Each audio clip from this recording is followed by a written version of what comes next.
This is The Process Shot. I'm Michael, I'm stuck in a haunted movie theater, and I've seen The Tinder Swindler, a new true crime documentary from director Felicity Morris.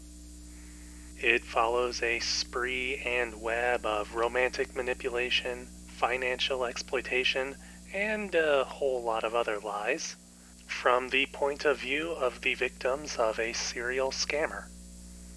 The movie walks through the experiences of several women as they go through the same series of events, meeting the man on Tinder, jet-setting around the world with him, learning about his enemies, watching from afar as he is hunted, taking out loans to cover his debts, and only learning the truth after falling hundreds of thousands of dollars into their own debt. However, these women aren't going to let him get away with it, and fight back however they can, whether it be exposing his actions to police and media, or a more direct means of revenge. The story as a whole is laid out pretty well, starting small and working its way through the several layers of this hoaxer, showing just how deep it all actually goes. The structure is pretty clearly a standard 3-act structure, with each part focusing on either the initial meeting, the truth, and the fallout, with a further focus within each act focusing on one of the scammer's victims.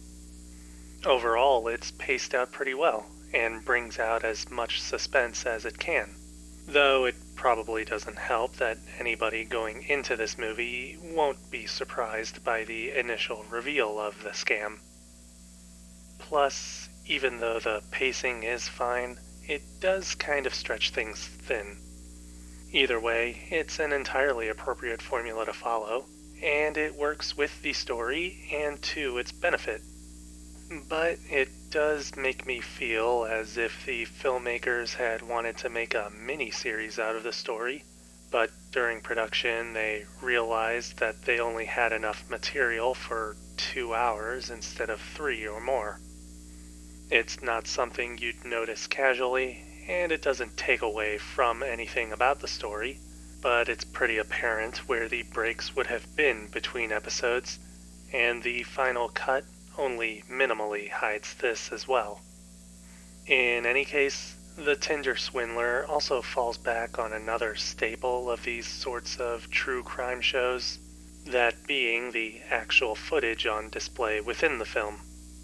It all falls into one of 3 categories: talking head interview footage with someone involved in the events, a dramatized reenactment that does its best to hide the faces of body doubles, and real-world footage that brings the true events into a more immediate reality, though this category is unfortunately less prominent than the first 2.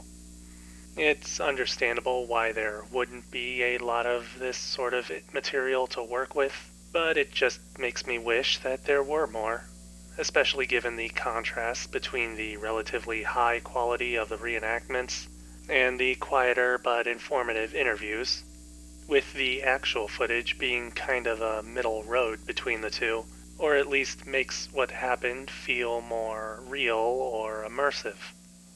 Overall, though, I do think that what we get out of this does make for an interesting story, being a sort of contemporary tech thriller, even if it does feel like a repurposed miniseries that probably could have been trimmed even further.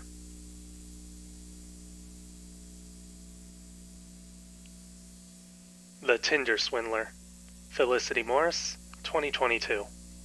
3 stars. I'd say that it's worth watching, though I won't blame you if you watch it in parts.